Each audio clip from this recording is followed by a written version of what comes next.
Okay, hello everyone. This is AIM's APAC REIT first half FY 2024 financial results dated 3rd November 2023. Right, so financial highlights generally very positive year on year.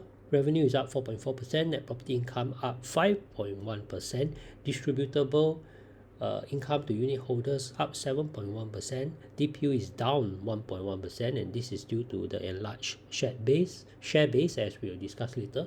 Occupancy is slightly higher now at 98.1%. WALE is at 4.2 years. Rental revision is very high, right? So positive 37.7%. This is a lot higher than last period, last year in this period, which is plus 8.1%. And if you look at tenant retention rate, it has dropped slightly, but I don't think this is a worry because if the rental revision rate is so high, I think this shows clear demand for the space that they have, right? We look at average leverage, right? Very well managed at 32.1%. This is a drop from 36.5%, and weighted average debt maturity is 2.8 years, right? This is a little bit lower from the last time we looked at this value, right? Borrowings on fixed rate 77%, Aussie dollar distribution hedge into SGD 70%, right? So they hedge some of their Australian income that they anticipate, right?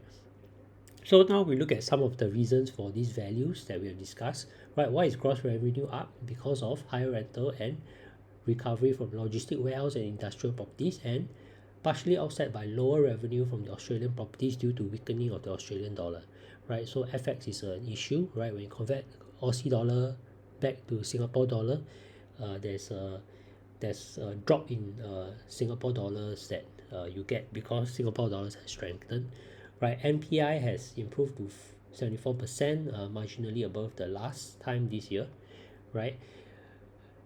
That's why net property income is up. Distribution is up primarily due to larger net property income offset by larger borrowing costs, so interest rate has affected this REIT as well.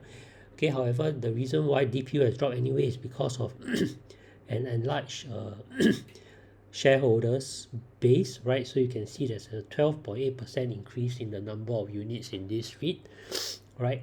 Partially due to this equity fundraising done on 31st May, where this number of units were released for private placement and this number of units were released for preferential offering, right? So even though the distribution has increased to the unit holders, the number of units has increased, right? That results in the DPU dropping,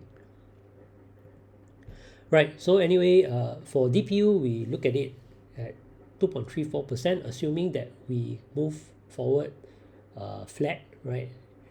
There will be a 9.63 cents annually dividend, right? And that translates to, based on the price on 10 November at $1.24, the dividend is 7.54%, right? Which is not very high for this REIT historically, but I think the reason why other REITs are actually offering a much higher yield is because AIMS is actually performing well, as we will see later, right?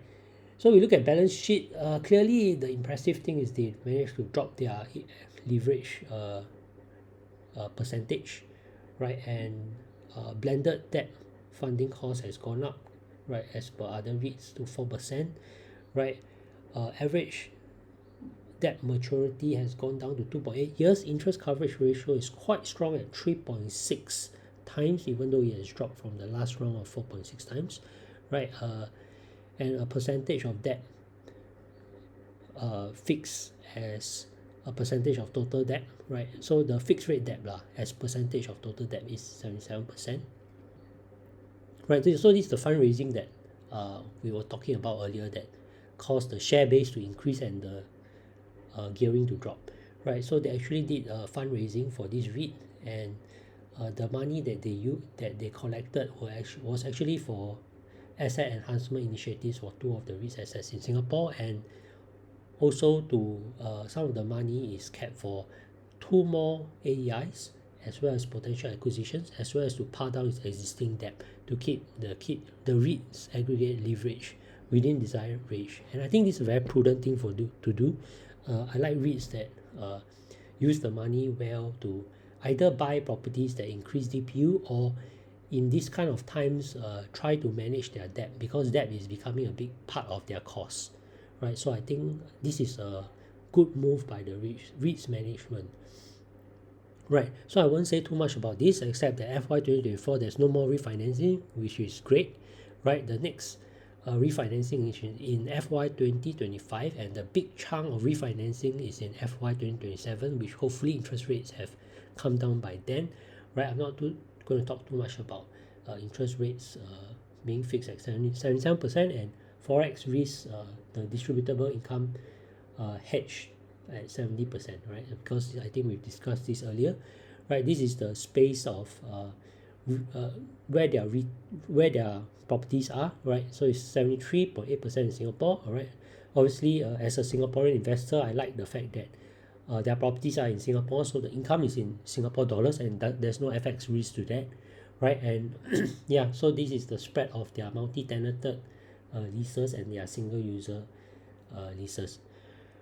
Right, so this just to show that there's high occupancy ratio. They are comparing it with JTC's national average, which is lower. So they are saying that generally they're better. Right, so we look at these positive rental revisions that are possible. So they are saying that their current rental rate is actually lower than the average market rate. So this means that when they do rental revisions, there's a possibility of increasing these rental rates over here. You can see high-tech space is the one that has the biggest gap to the actual market rent, right? But actually high-tech space is a very small part of the REIT lah. If you just look at this percentage, it's just like 6.9%, right? So it's not such a big deal, right? So again, these are the leases that are going to be expire and be renegotiated, and they are in advanced negotiations already for this majority amount of leases that are going to expire in FY 2024.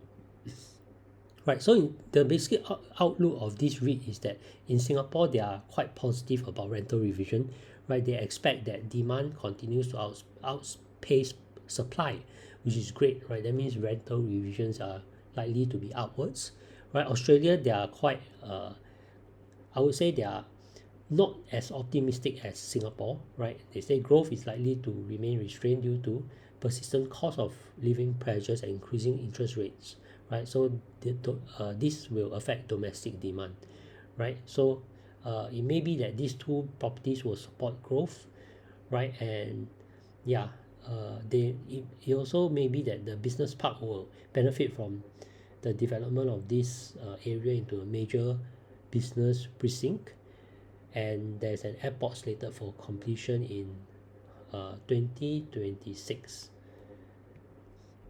Right, so I'm not going to go through this. This is basically their ideas on what they are going to do for the REIT. Right, so I looked at the annual report because I just wanted to see the overall trend for the last 5 years or so. This is George Wang, the chairman, who I think is a very good REIT manager. So he says that for a structure to grow tall, its foundations must be strong and sturdy. It's only through a disciplined enhancement and selection of strong foundational assets, along with our prudent management team, that we are able to achieve financial resilience and AA REIT's long-term sustained performance and growth. Right, so I like the ideology of this manager of this boss of the REIT lah. So I think he has a very grounded perspective, right? So they have 3 properties in Australia, which makes up about 36%, and 26 properties in Singapore, which makes up the majority, about 64%. Right, so this is these numbers are based off 31st March 2023, right? So revenue and net property income are all up very nicely. Distribution per unit is up 5.1%, right? Leverage was 36%. They brought it down already to 32%, right? Borrowing on fixed rates is high, all right, and debt maturity is on average 3.1 years, right? So I don't think I will go through these things. Right, so I just want to look at these trends, right? So you see gross revenue has been on an upward trend, net property income as well, right? FY 2021, I think is a COVID year, so we can forgive them for their drop, right? I think DPU from 2019 to 2021 is a downward trend, but ever since 2022 to 2023, I'm quite impressed, because this is where the interest rates start to really spike, right? And in spite of this, the last 2 years the results have been quite impressive because the distribution has gone up, right? So yeah, I'm quite impressed by this REIT in general, right? So this is just a trend of their uh, total assets and liabilities and borrowings. So you can see that in general they are quite prudent, right? So you can see the leverage ratio has always been maintained roughly at this number, right? So they are always at 33, 34%. They went a bit higher in 2022 and 2023, right? And then they brought it back down to 32%, right?